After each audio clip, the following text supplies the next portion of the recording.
Welcome to the Julie Laughton Living Podcast, the place to get advice, tips, and tricks to building the life and luxury home of your dreams with 30-year business owner, designer, and builder, Julie Laughton. It all starts with a good plan.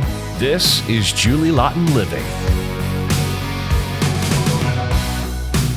Welcome back to another episode of the Julie Laughton Living Podcast. Happy New Year, everyone. Are you ready for this year, 2024? It's January, and here we go. Before we get into the podcast today, I'd like to remind you to check out my 7 simple steps on the Kajabi website I have, which is Julie Laughton Living, 7 simple steps to a successful remodel. Check it out. It opens your eyes to what you have to do and what you go through to survive a remodel and get it organized. So it's quite detailed, and I hope you enjoy. And the course is free, so check it out at julielaughtonliving.com. Okay, so today we're going to talk about cleansing and purging, because that's what you do in January. You had your holidays, you had the family, and now it's time to cleanse and purge, get ready for the year, set new goals, readjust your attention on maybe yourself, and get yourself really ready to figure out, what do I need to do to adjust to make my life better, my work better,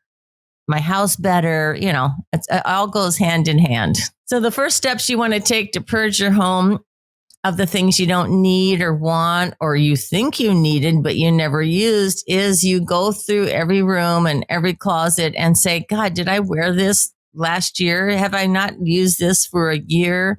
Because if you're not using something or wearing something and a whole year goes by, that means you're probably not going to use it next year. So think about purging or donating or giving it to someone and letting someone else use it. Purge and cleanse. So get rid of all the dead weight, all the items you're never going to use. A lot of people, save stuff for different reasons. That's mementos. That's different. But if you're going to, you bought too many mixers, you wanted one in every color, I don't know. Get rid of some things you're never really going to use. And the same goes with clothes. I have the same suits I've had for 20 years because they never wear out. But then the other stuff you just get rid of when it wears out, or you never wear it. So it's a whole process, but it's healthy to purge and cleanse, and maybe throw a fresh color of paint on the walls. Really purge and cleanse and refresh. That's a good way to start the new year. Along with the purging and cleansing, you're kind of forced to reorganize, right? You get into that closet you haven't been into, the back of the closet, and you take everything out and you reorganize based on, am I going to use this? Am I not going to use it? Should I put it in deep storage, or should I toss it? So going in and, I like to go in and color coordinate my closet and put my shoes in order of color from left to right due to the colors, based on the color spectrum from white to red. I get kind of into that organization, but some people go in their cupboards and they turn all the soup cans and the boxes forward so you can see all the labels.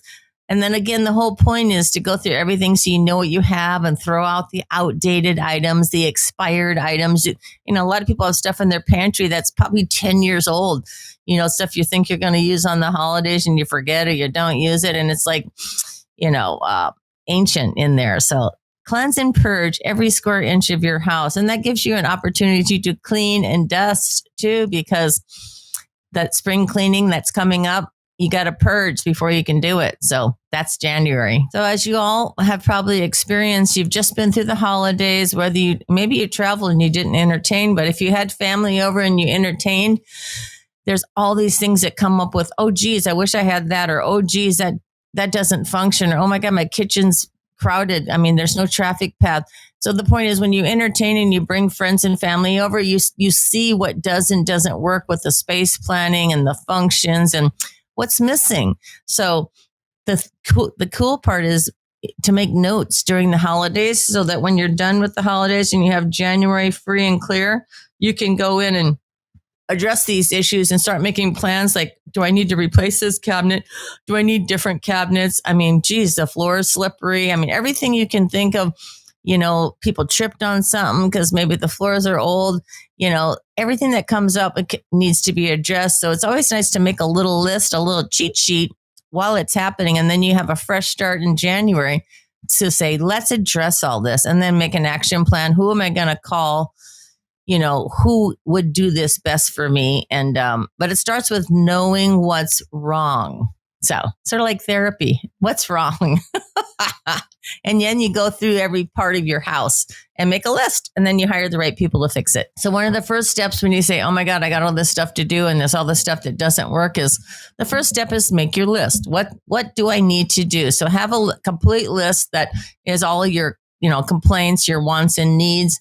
Have a list. And then my suggestion for the next part is to take pictures of what you want, because if you're going to change something, you got to know what it looks like. So my clients' only homework is to take photographs of what they want it to look like. So if you're going to do a remodel, you got to know what you want to look like in the feel, which is the feel and the materials.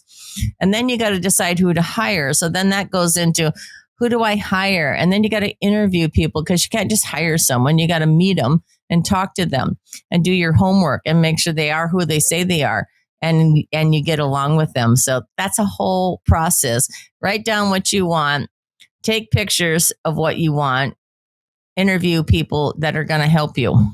That's my 3 steps there. So it's January. We all have to make plans to get things done. And the big thing about making plans is you make your checklist, ask for help, hire the right people, and then that triggers the next thing, which is, hey, what's the deadline? How long is it going to take? How much is it going to cost? So we all have deadlines, because once your project starts, my job is to keep it on schedule, keep it on budget, and then deal with any changes that come along and all that good stuff. But the goal is, to be organized enough to get it started and then, keep it moving. And, it's nice when clients actually pick everything in advance and we don't have a bunch of change orders, because that delays the project. So in our case, we have many projects going on because it's January, and a lot of projects started before Christmas, of course. So our thing now is, when are we going to be done? So there's a lot of deadlines coming up. We have, the architectural design department, which is handles the plans and, before they're permitted. Then we have all these projects that are in the works. And the good news is we had a lot of projects finished before. So that's always nice. So we get them off our plate, they're done, and then we're on to the next year with all these new wonderful projects, and then we do it all over again. So it's fun. Thank you again for joining me on Julie Laughton Living Podcast. I can't wait to see you on the next one. I hope you're enjoying your brand new year, and cheers and all the best to you. Don't forget to check out my 7 Simple Steps. It's located on my website, julielaughtonliving.com. See you soon. Thank you for joining us for this episode of Julie Laughton Living. For more information or to connect with Julie one-on-one, visit julielaughtonliving.com. And don't forget, it all starts with a good plan.